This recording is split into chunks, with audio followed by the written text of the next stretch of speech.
In this episode of the Dynasty Pulse, we're talking about running back tiers, not ladybugs. Producer, hit that button.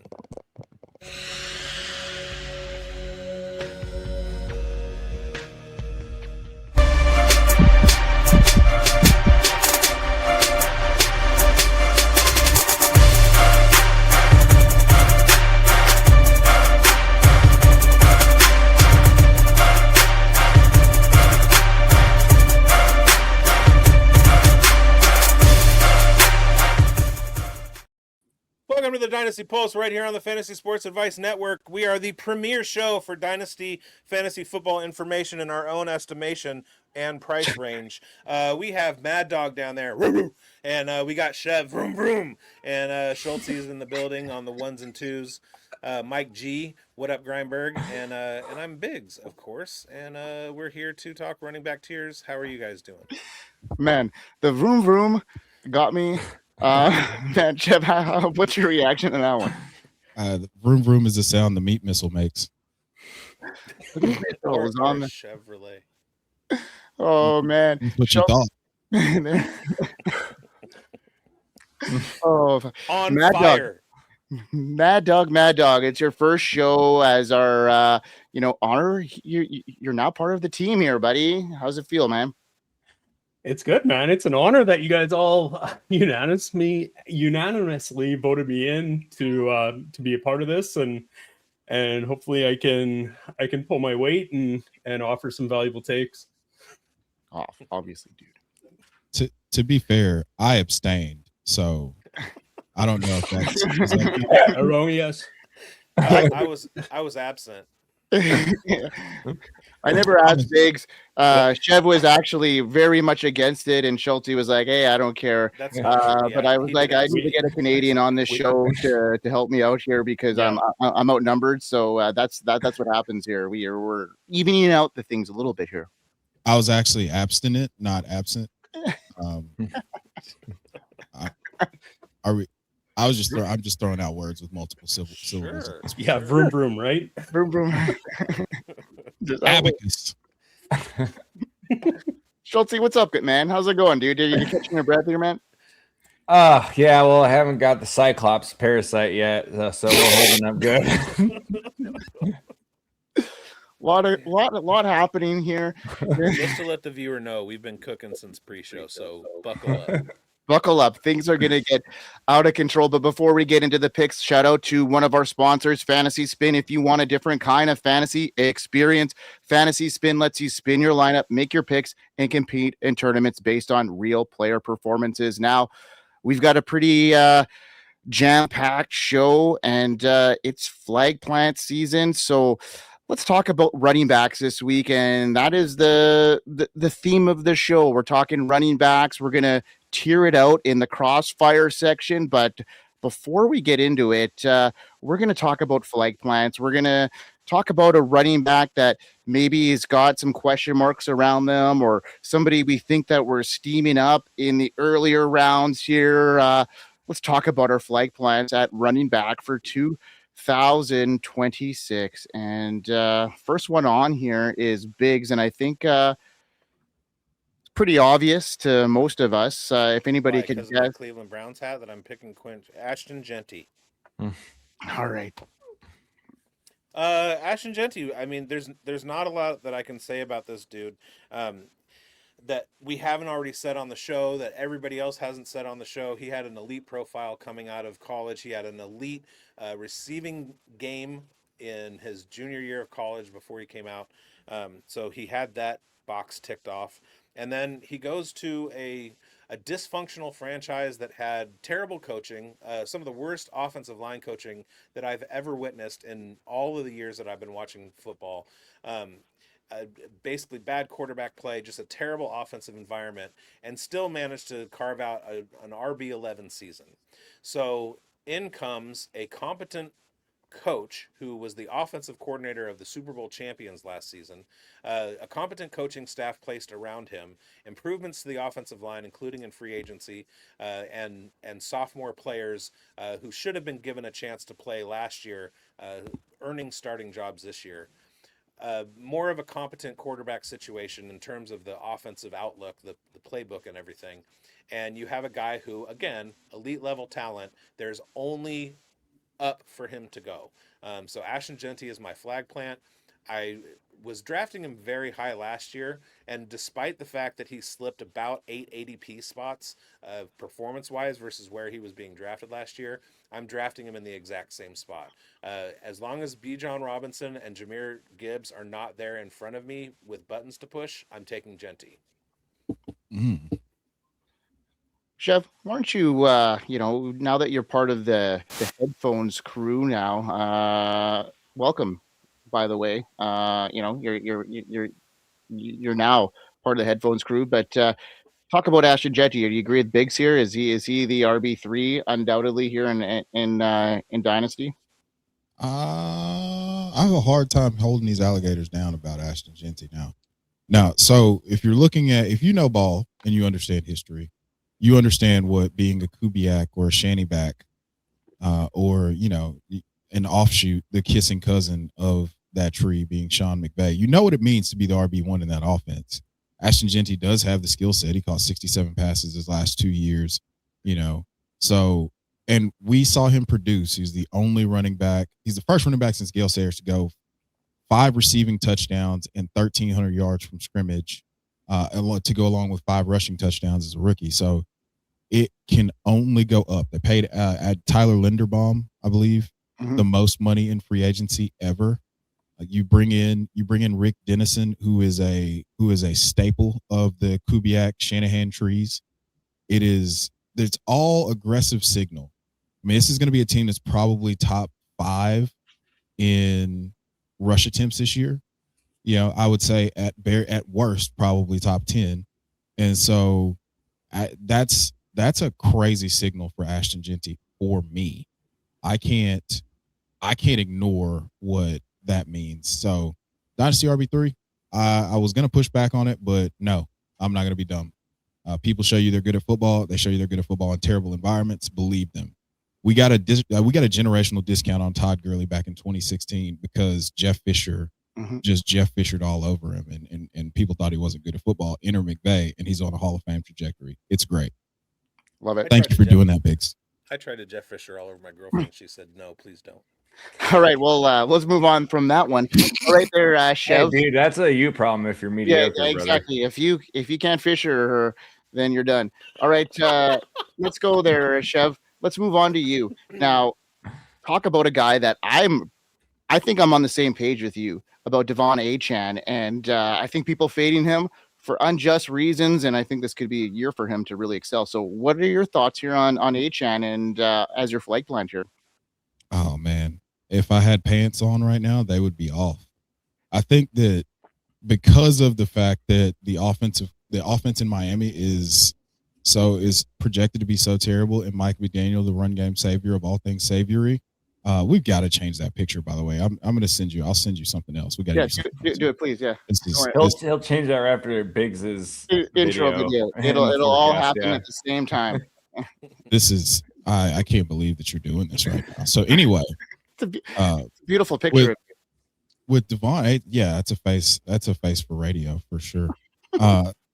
With Devon Achane, you've got him running, basically 5 targets a game. And they're like, well, that's because Mike McDaniel was there. Well, Bobby Slowick, the passing game coordinator last year, got promoted, and Devon Achane was at an 18% target share. They have the most vacated targets in the NFL.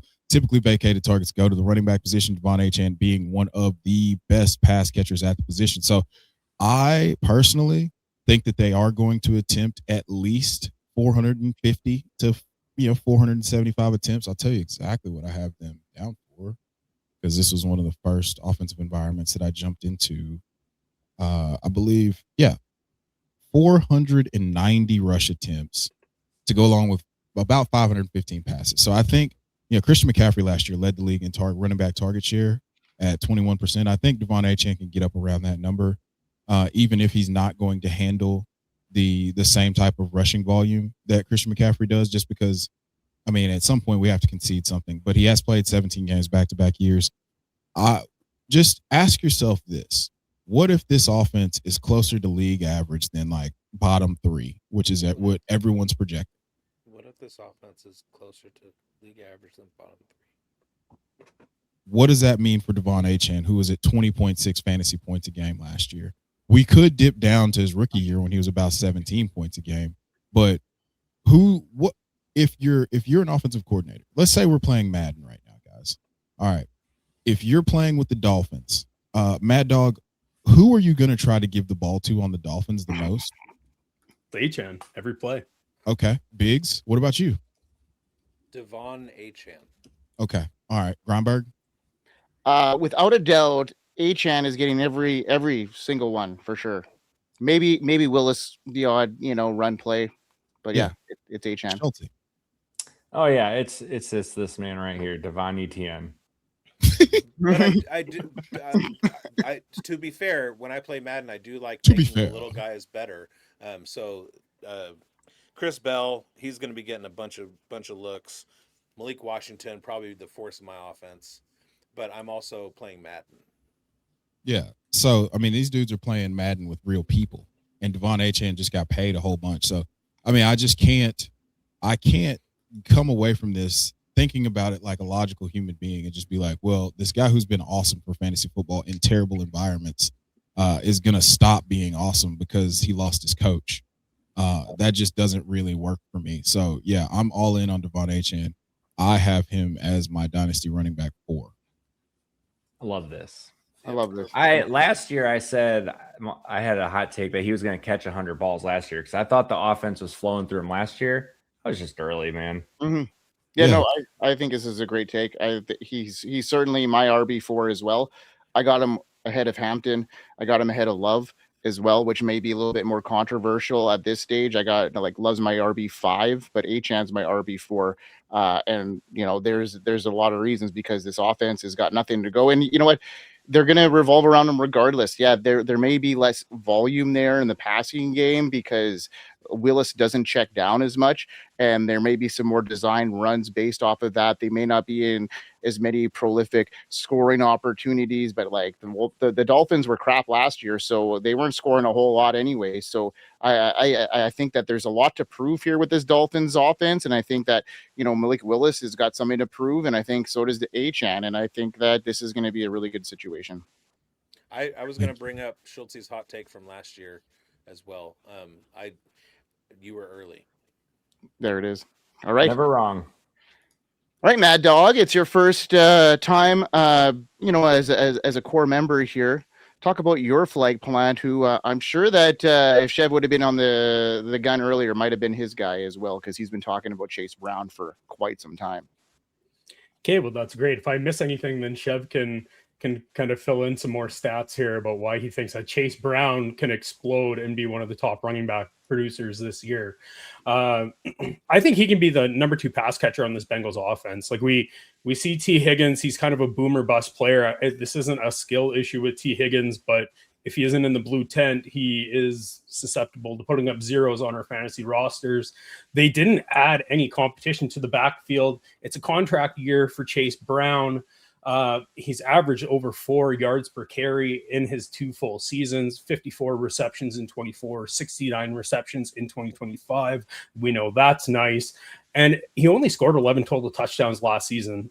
I think that he can build off of that and really push the pace for the Bengals this season. 20.9 points per game with Joe Burrow as a starter. That would have ranked him as RB5. So I don't really understand why he's going as RB13 in some of these formats. Fully agree. However, the Andre Yoshevach erasure shall not stand.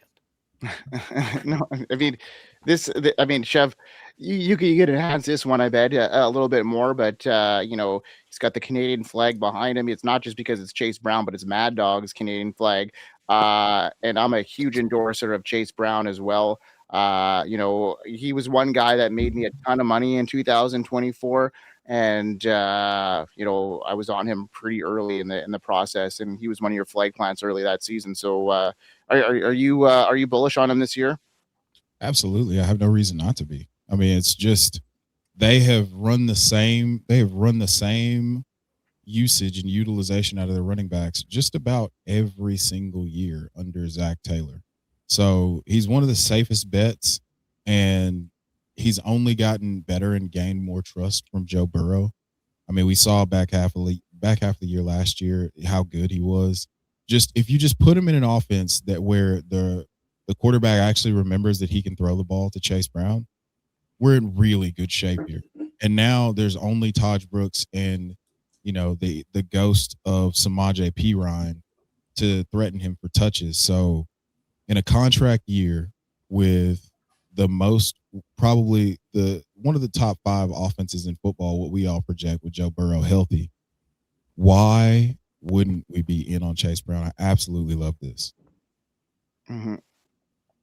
All right, Chelsea. Is that from when Canada landed on the moon? Yes. Oh. Yeah, we did it before you guys. It's the same. It's the same conspiracy theory. The moon landing actually was in Nome, Alaska, in a bunker. Okay. Stanley Kubrick filmed it. Get with it. Get with the times here. All right, Schultze, talk about your guy here, and I think he's a steamer. I think we are in for a Saquon Barkley rebound year. He came off the massive year in 24 and they lightened the load for him a little bit. I think they were worried about the massive workload that he had in 24. They really tried to rely on Jalen Hurts a little more, and we all saw the results of that. We had some locker room drama. Some of the offensive players were frustrated with Jalen.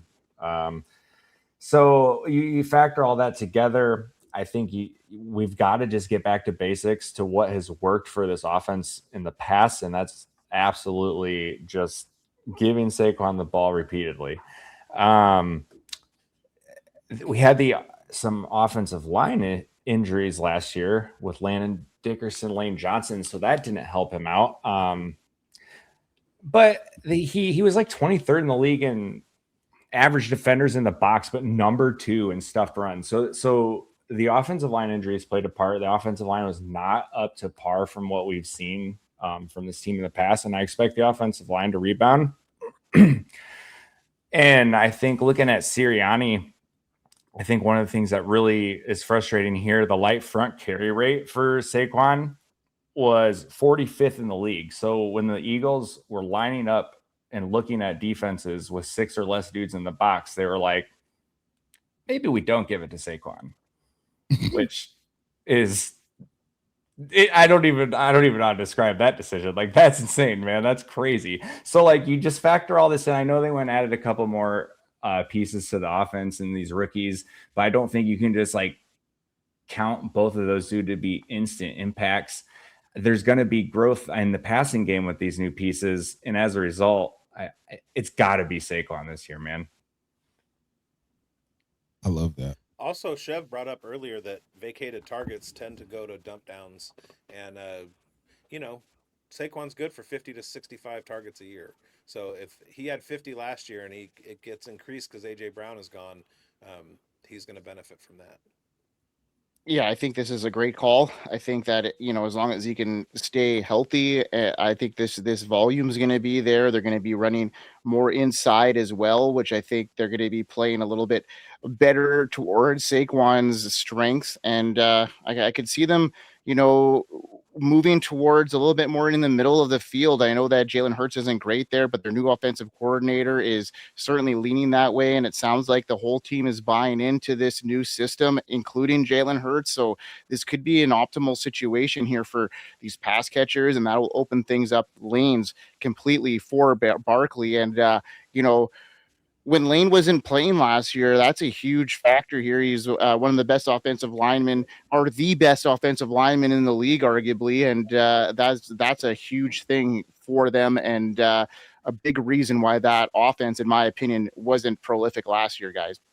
The other thing I want to point out, Schultze alluded to the fact that, or Schultze pointed out a bunch of factors that led to the fall of Saquon from his RB spot the year before to RB14 last year.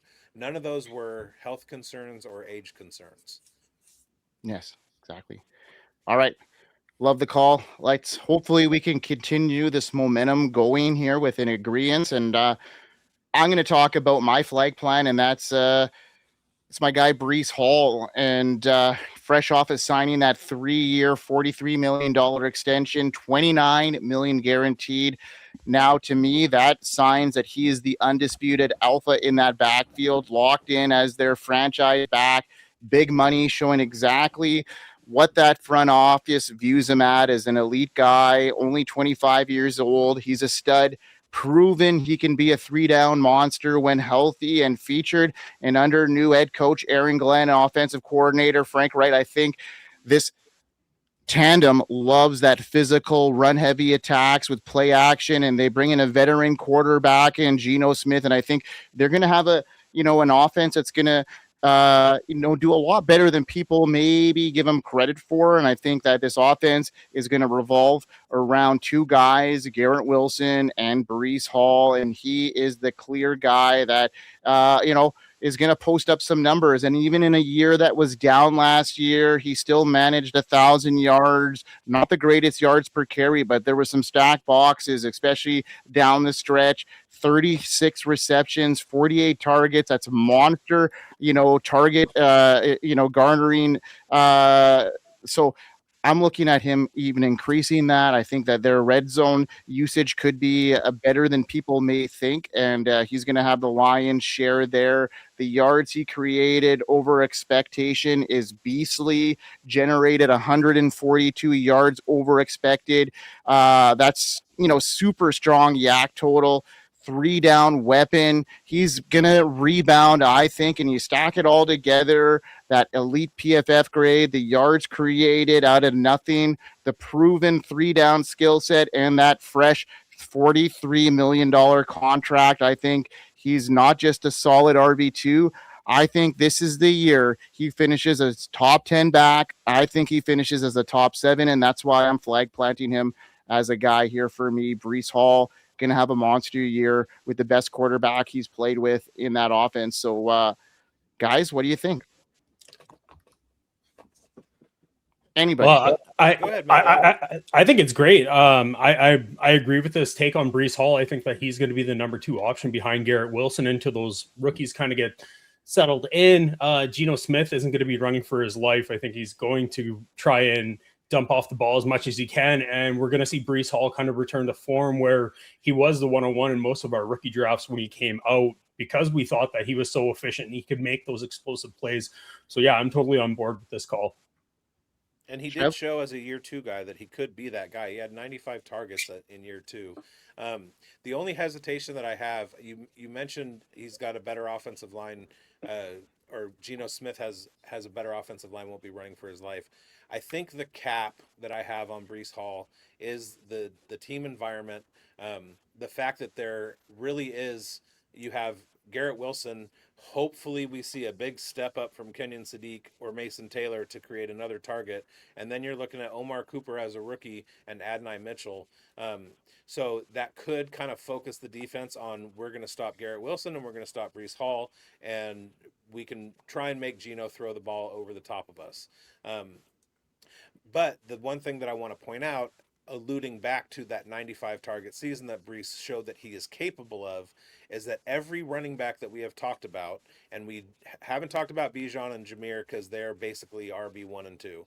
Those guys are prolific pass catchers, and every single one of the running backs that we've talked about has the capability of being a prolific pass catcher, and we plant our flags on those guys.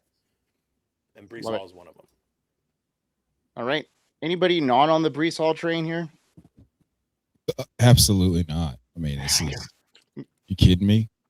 I think I have them. I worked on some projections for the AFC East because they have a bunch of new coordinators. I think I have them down for a 22% target share to the running backs, not 22% to just Breece Hall, but like 128%, like 128 targets total going to the running back room, and Breece Hall is probably going to be about 100 of that. So, yeah, I'm real excited about Breece Hall this year. One of the things in fantasy is that fantasy finish doesn't necessarily, it fluctuates based on injury and it fluctuates based on team environment. It doesn't fluctuate based on talent. and we know that Breece Hall is talented.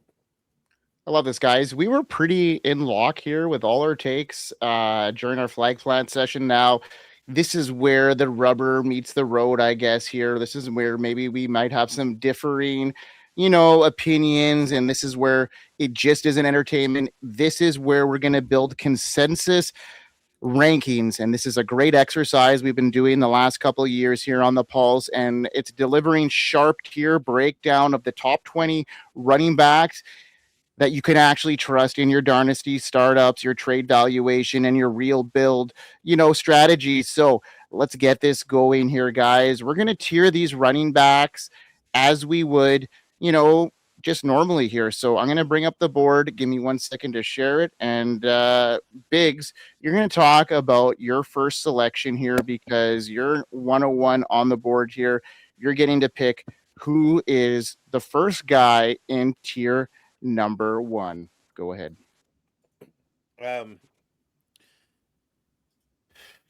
This is definitely splitting hairs, but I have to go with Bijan. Okay. My instinct, my personal thrust, if you will, is to go my namesake, Jahmyr Gibbs. But I can't argue with Bijan. I couldn't argue with somebody if they wanted to say Bijan was in his own singular tier, but we're not going to do that on this show anymore. Bijan he's the 101 anytime there's a running back premium. He's the 101 anytime there's a dynasty startup. He's a 101 anytime you talk about fantasy football. So he is definitely in tier 1. I'm out on a limb with that one. No, I think that's a good call.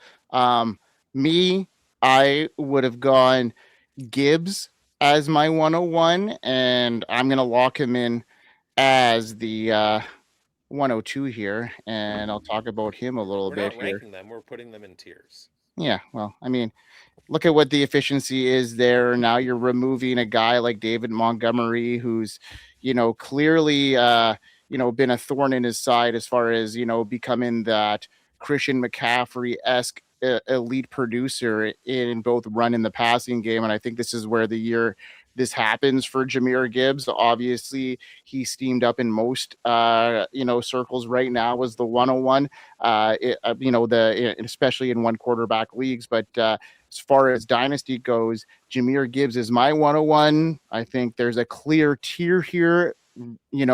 This is the tier for me. And I would probably tier break it, but that's not my decision at this stage. That is somebody else's decision to go on. And does anybody have any sort of rebuttal here on me putting Gibbs in tier 1? No, I do just want to point out, as far as you're saying you have Jahmyr Gibbs over Bijan. Last year, Bijan had more receiving yards, more rushing yards, more touches. I don't know. I like Jahmyr Gibbs. Bijan Robinson is the number 1. Okay, who's on the Bijan train? Who's on the Gibbs train? I got Bijan ahead of Gibbs. I think one underrated fact is he now has Kevin Stefanski as his head coach, and I think that Stefanski's play system is going to be even more catered to Bijan Robinson than it was from Raheem Morris and Zach Robinson. Chef, who do you got? Gibbs or Bijan? We're splitting hairs. This is just a fun exercise. Yeah, for the last year and a half, I've said Bijan's my RB1 in all formats. That hasn't changed. All right. Schulte. Yeah, it's still Bijan, like gun to your head, but we can't discredit no Monty what Gibbs is gonna what he's gonna look like though. All right, Chev. What do you got here? This is your turn. You could add a guy to this tier. You could break it. Tier break. That's a decision that I'm agreeing with. Yeah, same. That's pretty. Yeah. All right. As a tier break, let's give you another shot here. So now let's let you pick the first person in tier 2. Devon Achane. All right, let's go. I'm going to switch the screen here. Give me 1 second. There we go. And Achane in tier 2. Talk about him. You already talked a little bit about him, and he's your RB3 right now. Well, I mean, the RB3 would probably, it'd be Ashton Jeanty. That's what but my RB4 is definitely Achane. So I wouldn't want to steal Biggs' thunder if somebody wanted to throw Ashton Jeanty in there. Genty's not going to get to me.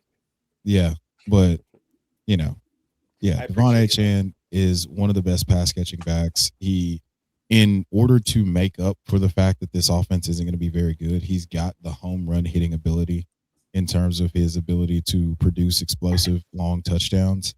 And when you have those superpowers combined, the pass catching, the explosive ability, the lack of weapons around him, there's nothing telling me that he won't go for another, 1,800 yards from scrimmage. I mean, he's going to make up the vast majority of the yards that they gain. So why are we pretending like the offense is so, this is going to limit him? Are we going to get an RB1 overall season or some sort of historic season? Maybe not, but maybe he combines all of his abilities into fantasy Captain Planet, and we get the renaissance of Devon Achane growing into the next tier 1. And he's the RB1 overall, and he's 25 years old now, and there's just no reason not to be all horned up about Devon Achane. So that is what I have to say about this. Love it. Any rebuttals to Chev's pick here? Nope. Nope. All right, Mad Dog, you're on the board here. Talk to me about who you else want in tier 2. I'll put Ashton Jeanty in this tier. We talked about it earlier. He got an upgrade at his head coach. His O-line is better. He's going to be a focal point in that offense right beside Brock Bowers. They didn't add anything to the receiver room. Certainly, I think he's going to be able to get some yards before contact in the positive this year. His receiving upside is through the roof. I think whether it's going to be Kirk Cousins or it's going to be Fernando Mendoza to start the season, Ashton Jeanty is going to be closer to his ceiling than the floor that we saw last year. Anybody? This is an obvious one.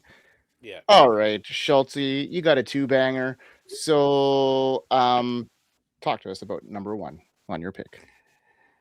Well, first of all, going back to Achane real fast, Chev said something about a bad team, and why can't this guy just go out there and put up 1,900 yards? And my brain was like, oh, the 2011 Jaguars were a god-awful team who had one running back who absolutely murdered everyone to 1,900 yards, and his name was Maurice Jones-Drew.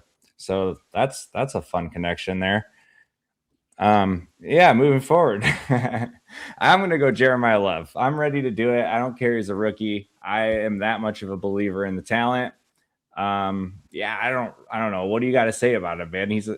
This guy does it all, and I have zero reservations about him continuing to do it all at the next level. I don't have a ton to say that hasn't already been talked about for the past couple months straight through draft season and in the beginning of Dynasty talk years. But yeah, dude, it's Jeremiyah Love. I'm ready to do it.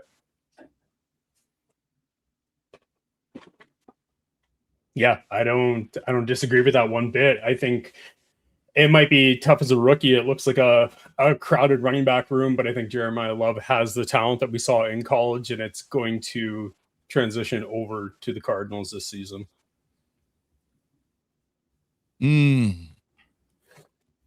Yes. And even though the Cardinals robbed us of an environment that we could be just super horned up about, if he just slides one more pick,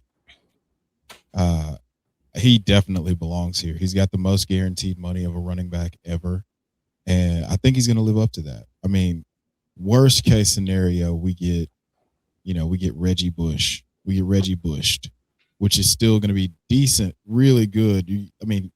I believe Reggie had the rookie record for receptions to a running back, alliteration aside, up until Christian McCaffrey came along. So, or no. He's had like 90 some odd receptions or 87 receptions. Anyway, it was a lot, but that's the worst case scenario. The best case scenario is that this is a gold jacket player. Absolutely stamp it. You know, if there's one guy from the class that has that type of trajectory written all over him, and people just, you know, it's Jeremiyah Love. So I love that. I think he definitely belongs here. What was your second pick? Haven't made it yet, but I'm also down to put James Cook here still. I've been somewhat of a doubter a little bit in the past, and it's just, I mean, coming into last season, I was turning around back around on him. But we've got 2 top 10 finishes in a row in an extremely good offensive environment. That this offense is going to continue to score under Josh Allen. Like, we don't even have to question that.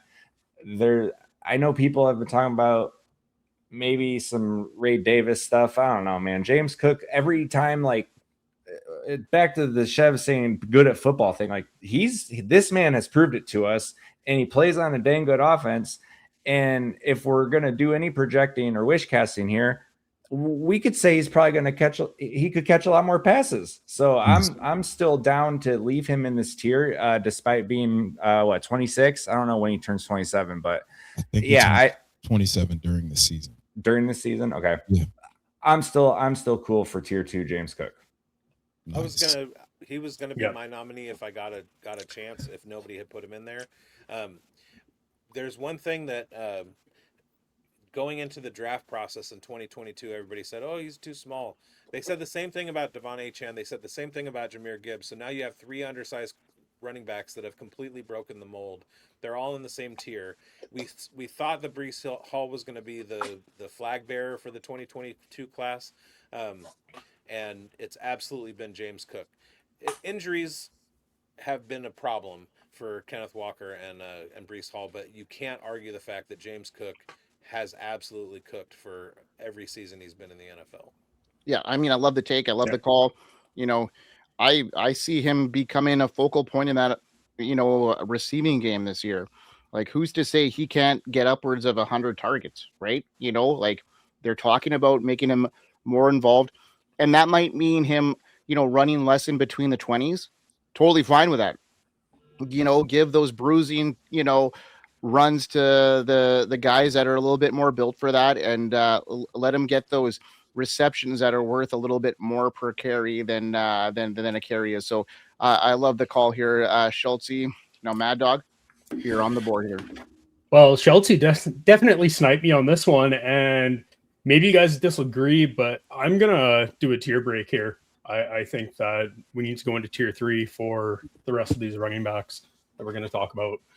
And the only quibble I have with that is I would like to see Chase Brown thrown into here. Yeah, I'm gonna flatline that. Okay. I'm gonna flatline that.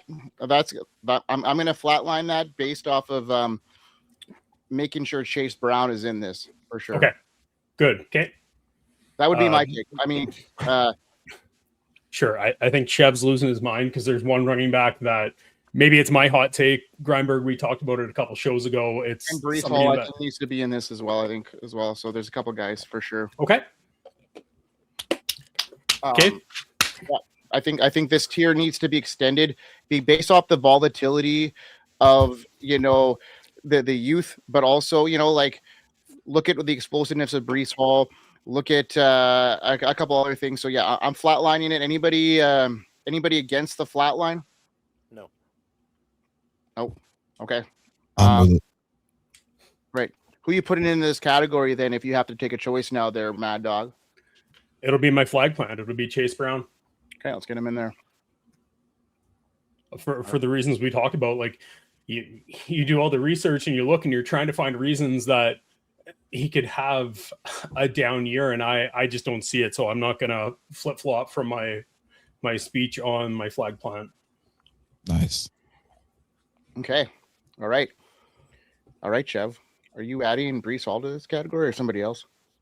Can you find pork on a pig? Can you find pork on a pig? Only if you cut it open. All right, let's get him in here. Just got to find his decal. There he is, Breece. He looks Guess what? mean. He looks mean in this one. He looks like he's ready to rush, 1,200 yards. Dude, he looks Catch like for 4. he looks like somebody just turned off, James TV Cook in the looks- chow hall. This is crazy. James Cook looks like he already did rush for 1,200 yards. I'll do you one better. I'll rush for 1,300 yards. Love it. So All right. yes, Breece Hall.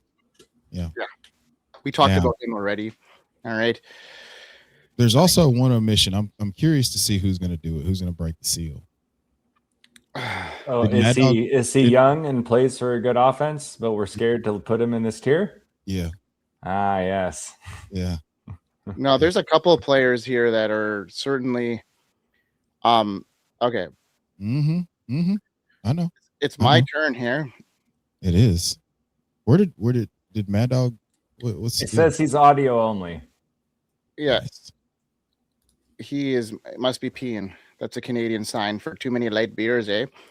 All right. Here we go. Jonathan Taylor. And, still young enough to produce. And he's going to be the focal point of their offense. I talked about him a little bit on the forecast. Schulte faded him at ADP in that show. And I had a little bit of pushback. I still think he's going to return top 5 running back value. He's in that offense. He's got the contract. There's things that I really like about his situation. Daniel Jones coming off that injury, Alec Pierce coming off that injury. I think it's going to be slow moving, and I think there's going to be a ton of things revolving around that offense. And we're putting these guys in here, and at any given week, Jonathan Taylor is a game breaker, and I think he deserves to certainly be in this category for sure. Any takes on Steichen trying to say that they need to lower his workload? The Steichen didn't say that. The running back coach said that. That was the running back coach. Okay, Yeah. thanks for clarifying it.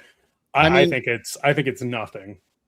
I mean, that offense still revolves around Taylor. They have to. I mean, what do they have outside of, especially if Pierce is coming out of the gate slow, right? That ankle injury, it could be a serious injury, actually. We're talking about what Romo Dunze might be recovering from here, and they haven't gone to, he had surgery, so that's another concern for me. So yeah, I mean, they're going to be concentrating their target. They don't have a whole lot of depth unless they go out and get a veteran wide receiver, and we're going to have to see what that brings to the table. But I think, especially early on, as Daniel Jones recovers, this is Jonathan Taylor. I think he's got a couple good seasons here left from him. So Yeah. I want to file a protest. I don't have a problem with your take. The problem is that I see in dynasty startups a group of about 5 or 6 more running backs that all group in here, and it's tough to carve them into tiers, especially based on the fact that some people do productive struggle, some people do win now.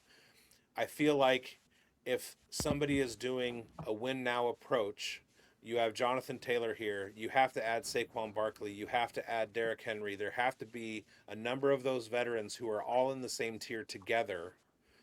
And then you have your second-year guys who are coming into this year, Omarion Hampton, Quinshon Judkins, TreVeyon Henderson, those guys that have a ton of upside and they've carved out the roles on their teams. And I don't know if I would cut a tier break here, put the young guys in tier 3 and the old guys in tier 4, put the old guys in tier 3 because they are still productive, then put the young guys in tier 4 because you're trying to win now. So this is turning into a group of about 10 or 15 running backs that I like all of them, and it's hard. I would have a hard time tiering them unless I was looking at what my draft strategy was. Does that make sense? That's fair. Absolutely. All right. I think tier 3 would be solid for like you said, that second year kind of young upside guy in tandem with the vet who's going to help you win now. Yeah, I mean, it's pretty fair to slot them both there. And I So think how do we view Jonathan Taylor?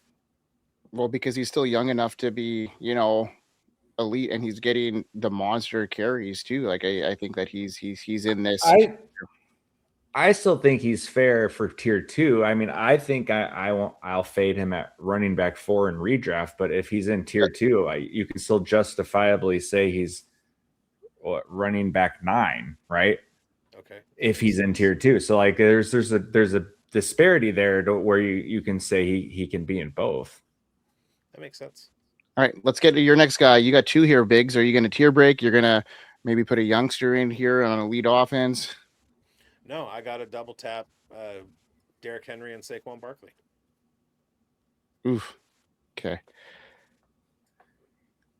Any rebuttals? I've already used my flat line. Yeah, I gotta. Yeah, words. I mean, you broke my brain again. I see somebody here that, like, I mean, there's a couple guys here that I certainly have. I'm gonna use my flat line. Do it. I think I'm ready for a tier break. Yeah. We tier breaking? Yes. I would like to tier break. Yep. That was my whole point in my diatribe earlier. I think.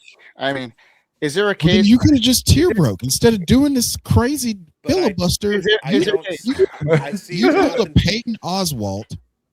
Is there a case for Hampton being in this tier?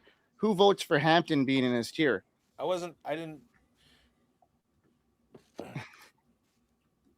It's a tough one because I was voting for Taylor not to be in this tier. Who votes for Taylor to be in this tier? Let's do it in a democratic way then. Taylor in this tier. 3-4 to 1. Okay. So Taylor's in this tier. Who votes Saquon in this tier? Schulte, like we just did a show where you were talking about Jonathan Taylor having 600 carries in the last 2 years and the success rate of running backs that do that.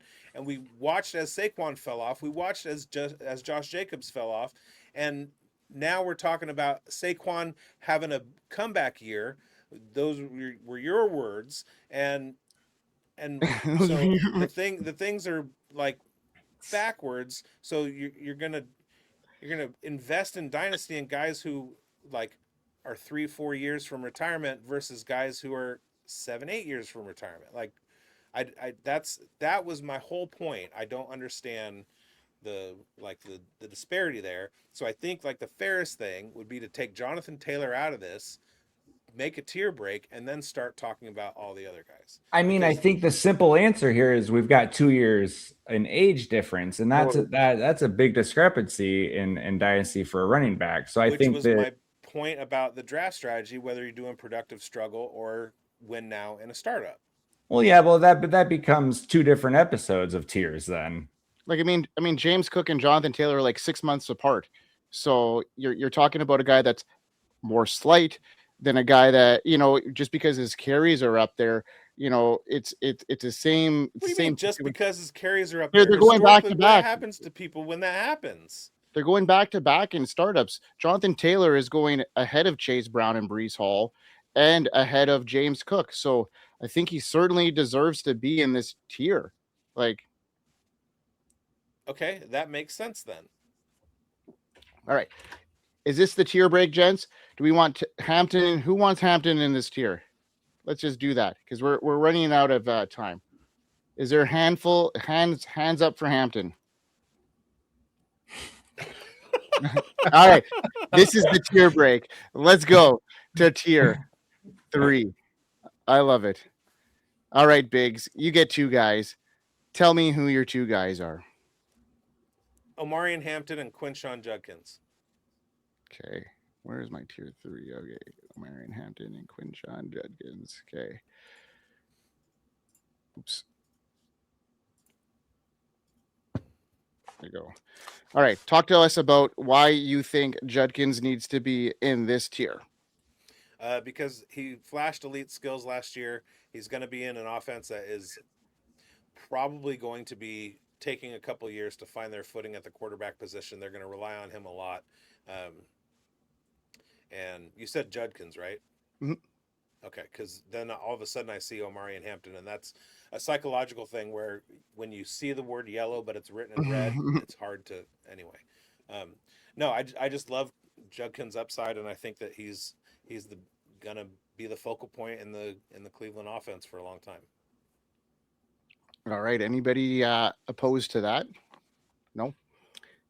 All right. I get a pick here, and a guy that I thought probably should have been in the tier ahead, but I didn't want to create more controversy. CMC, still a league winner last year, RB1 overall, still getting the receiving upside. I know his efficiency on the ground made a huge decrease last year, but he's going to get the lion's share. He's still there. There's nobody else behind him in reality here. And, CMC, I still think has got a season or two left in the tank here of some elite production. So yeah, certainly tier 2, certainly tier 3. I'd like to see him in tier 2, but Same. So be it. Yeah. Cosign. All right. Anybody opposed to McCaffrey in tier 3? Probably not. All right. Mad Dog, you're up. Saquon Barkley. And I think we have to have Saquon Barkley in tier 3 because he still has that elite ceiling, even though he brings volatility. Like, what if trading AJ Brown and bringing in Mannion isn't what fixes the Eagles? Shit, sorry. I cut Chev off. My bad. Chev, you get another pick next. I'm sorry. I screwed up. That was a sincerest Canadian apology. That was sincere. Okay, are you putting Saquon in this tier? Well, man, that's not my Okay. Who's your pick? TreVeyon Henderson. Love it. Let's do it. Talk about him. Sorry, Mad Dog. You could talk about Saquon right after. It's all good. So, I mean, with TreVeyon, you've seen the ceiling. Now, I know football has stopped happening. So now all of the film experts are trying to tell you that he's just not good at football and that, the big plays and all that stuff's going to go away. And I refer you to the things that I said about Devon Achane. These aren't, plays that they just schemed it up and the Patriots blocked it up perfectly. I think they were like 30th in rush EPA. So this is him and Ramondre did a really good job creating rush yards over expected. TreVeyon Henderson is one of 3 running backs to have multiple 2-touchdown over 50-yard games. The other running backs did it over the course of hundreds of games. He did it over 14. So this is the type of explosive home run hitting ability that, you can't really sneeze at. So if anything happens to Ramondre, and another thing, Ramondre's dead cap next year is only $3.2 million. So I either expect him to take a massive pay cut, which means they trust TreVeyon to take a step forward, or he's just not going to be on the team at all, and TreVeyon gets to be the lead dog. So I love TreVeyon Henderson. I have fully capitulated to him being potentially elite, and I think that in Dynasty, this is the cheapest that he's ever going to be. Thank you. Agree. Yep. Yes. I do. This is an aside, but I follow the Pats beat writers very closely for one reason and one reason only. Why am I right? That is the RB3. And I thought it was Diana Rossini gossip. No, it sounds like the Patriots coaching staff, based on the contract that they signed him to, the fact that they're running with him as the RB3, Land Larson's the replacement for Ramondre as soon as he's out. I just wanted to say that. There it is. All right. Yeah. It may not happen for TreVeyon this year. I think it's still very much a very similar situation. He'll increase his workload, but yeah, long term here, I feel like we're still living in prospect fatigue from his freshman year. Yeah, I think that's fair. I don't understand it, and it's kind of what Chev said. Like, now people that claim they watch film, like, they're trying to pick warts out on him. Like, yes, he wasn't maybe the best pass blocker like everybody adored him for in his pre-draft process, but those 50+ yard runs that he busted off weren't just a massive hole that he ran through. Like, he had to cut back and he had to use the vision that now everybody thinks he doesn't have. Like, this is a massive buy window for TreVeyon Henderson in your dynasty leagues. And he flashed that at Ohio State, and then he again did it, but against grown men, not college players. We're talking about guys with 3, 4, 5, 6 plus years in the NFL that know how to cut off angles, that are physically big. He did that against NFL players, and everybody wants to write it off. Like he flashed who he is. Believe him. Yes. All right. All right there, Mad Dog. Okay. I cut you off earlier. Now it's your time. It's your time to shine here. Let's go. Okay. Bring Saquon back up.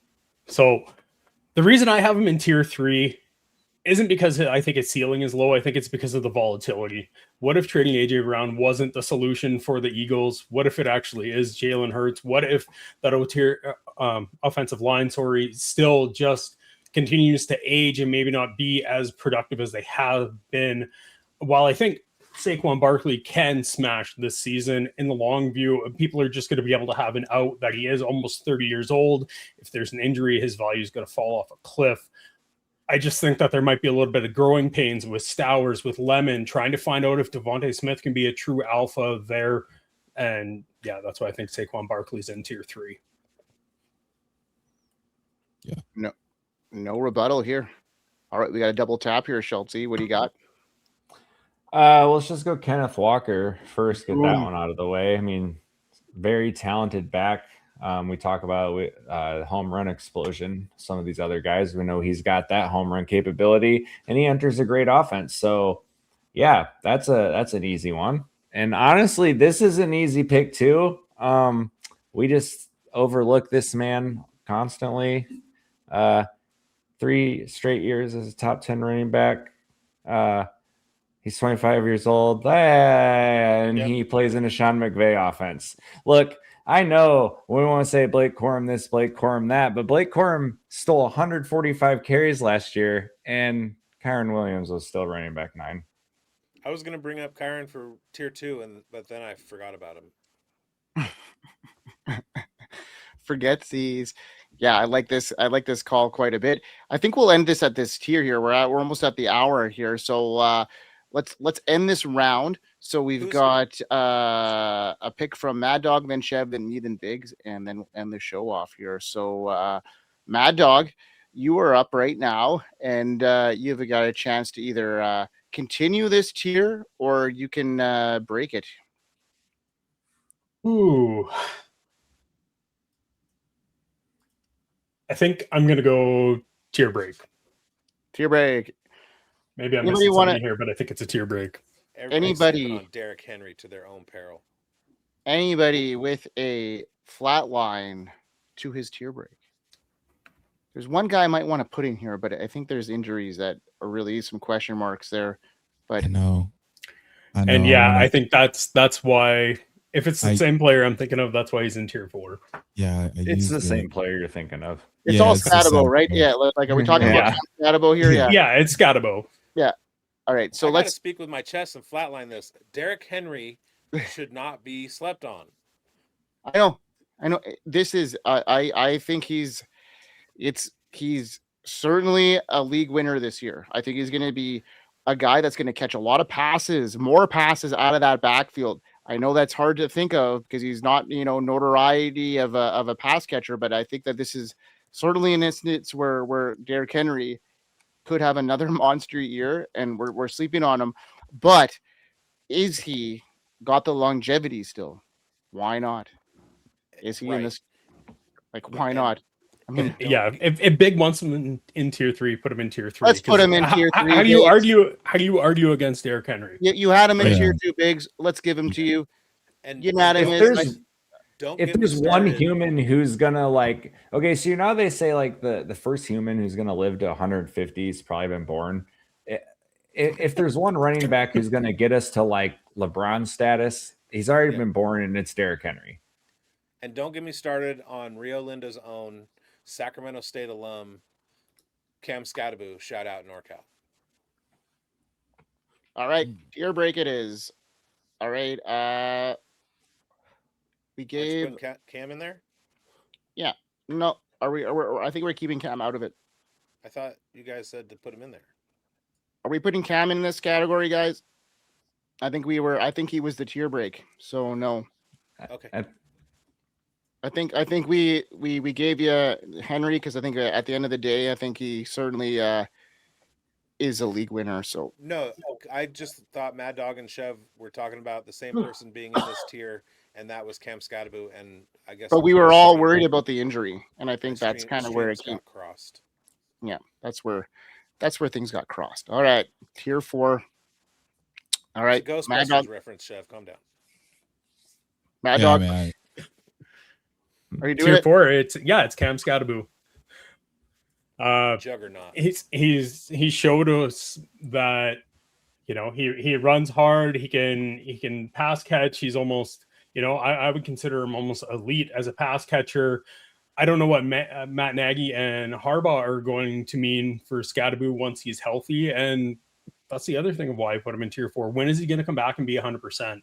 Are you guys relying on him to be your RB1 or your RB2 on your rosters right now and produce immediately? I don't know if I put a lot of faith in that. It's probably going to be closer to week 4, week 6 before we see kind of the Scadaboo of last year. Yeah, could be. I think he's gonna smash this year, like start to finish. All right, let's to go. Completion. Yeah, I mean he's getting the situation, especially if neighbors comes, you know, on the pop here. So let's do it. All right, Chev, you got a guy in tier 4. Who shall Bucky it Irving, be? Marquise Irving, Bucky Irving of the Tampa Bay Buccaneers of Orlando. Yeah, I mean, I think he deserves to be here for sure. I mean, look, man, this time last year, we were talking about him in tier 3. You know, like there were some aggressive visions being had about Bucky Irving in year 2, and he got hurt. And, you know, this is just kind of where this is like purgatory for the guys that we saw be good, but they got hurt. And now other guys are healthy and doing things, and now they're down here. So I think there's a tremendous value on Bucky. I think that maybe there's a little skill set redundancy in terms of the pass catching, but I mean, Kenneth Gainwell is not the runner that Bucky Irving is. And I think that's where we get back to maybe another 1,100, maybe 1,200 yard season and another 400 or 500 yards receiving, because I mean, that's just one thing that Baker Mayfield's always been able to check it down to his running back. So, I mean, yeah, Bucky Irving for me he belongs here. Healthy Baker this year too. Yeah. Oh yeah. Shout out to quarterback. You guys watched that yet? Not yet. Not It's yet. phenomenal. All right. Well, it's on the queue now. All right. I'm gonna continue this tier, and because I think I'm gonna leave one for Biggs here. I think there's 2 guys that need to be in this tier, and one of them is Jadarian Price, and yeah, that might raise some eyebrows, but I think that this is a situation, you know, where we haven't seen a whole lot of him, you know, because there was a small sample size out of, you know, Notre Dame because he was playing behind Jeremiyah Love, but, you know, his pro transition is still going to show explosive plays. He might have some receiving chops. We don't know, but this situation here in Seattle, you know, screams upside to me because, you know, Charbonnet is going to start the year probably on the sidelines, and who else in that lineup? Is that George Halani? I'm not too worried about that situation. I think that, you know, Jadarian Price, the first round pick that they reached for here, is the guy that's going to carry them this season, and you know, certainly a guy that, you know, they have a lot of hopes for because they want to continue to win Super Bowls. They just won a Super Bowl and they let Kenneth Walker, the MVP, walk. So they see good things here in Price. People even compared his profile to him. I'm not sold on that too much because I haven't seen a whole lot because of the sample size. I haven't seen what he does in the receiving game. But, you know, when we talk about, you know, the competition being lighter because, you know, he was playing with Jeremiyah Love, from what I saw, from what I heard, you know, this is not the case. He was playing in very much competitive situations in that offense and led the way. So I think that Jadarian Price is a guy that needs to be in this tier and a guy that is going to be a Seattle cornerstone for years to come. Chev was talking about Jeremiyah Love and mentioned Gold Jacket, and nobody bats an eye. It was a totally reasonable statement. This man, Jadarian Price, stole time from that man, Jeremiyah Love, and we are trying to say he can't play. The coaches who coach these guys told us the opposite. In fact, they would give Jadarian Price entire series for himself. Believe them. All right. Biggs, let's finish this show off here, buddy. All right. What do you so I know I'm supposed to, because it's rounds, I'm supposed to do one, but I'm going to cheat. I'm going to go Jalen Warren and Javonte Williams in this tier. What? Okay. Oh, one of those names is not like the other. So they got rid of Kenneth Gainwell. We've always known what Jalen Warren's efficiency metrics have been when he doesn't have to share time with Najee Harris and Kenneth Gainwell. He's shown that he can be a pass catcher. He's shown that he can be a bell cow back. And I think the Steelers have finally understood that, and they're going to go with that this year. And then Javonte Williams showed us last year what he could do with 250 carries, and they're right there with me. Okay. Anybody with the flat line left? I don't have one.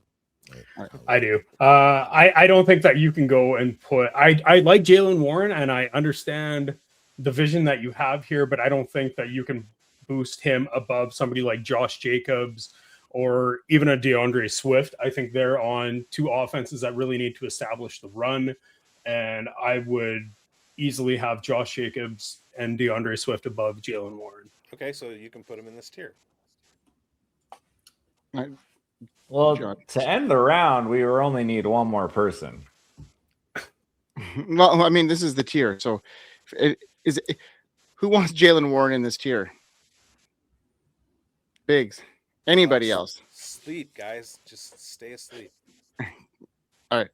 Yeah, man. If I'm, I'm in a coma. Then. I like him. I think he's a very good redraft play this year. Great value. I don't think I can put him here.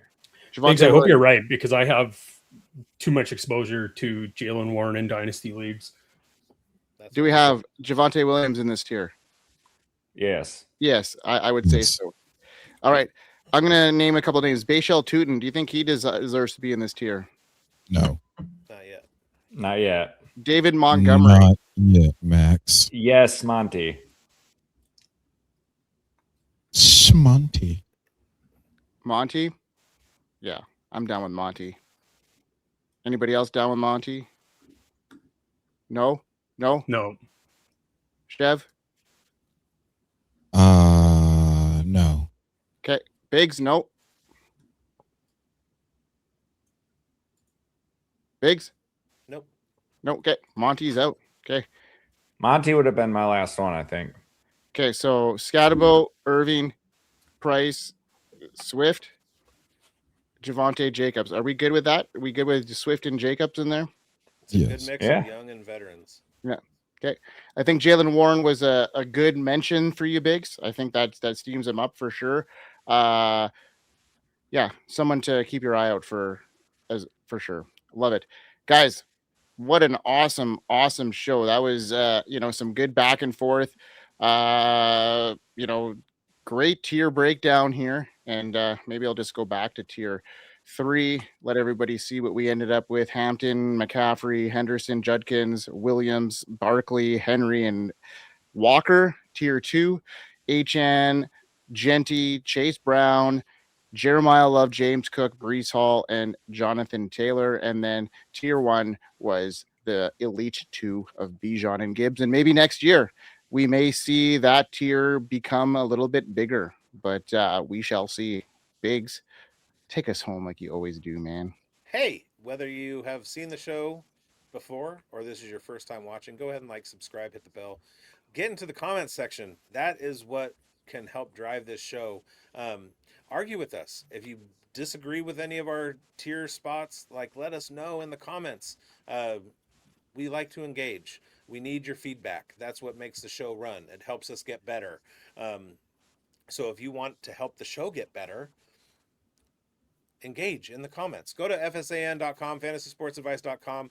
Get your pro membership. We've got our redraft jersey leagues coming up where you can beat us and win signed jerseys. And then get merch shop at fantasysportsadvice.com. Follow us on all the Fantasy Sports Advice Network hub. If you're into baseball, go to Fantasy Sports Advice Baseball, Fantasy Baseball Advice Network. If you're into basketball, do that. Hockey too.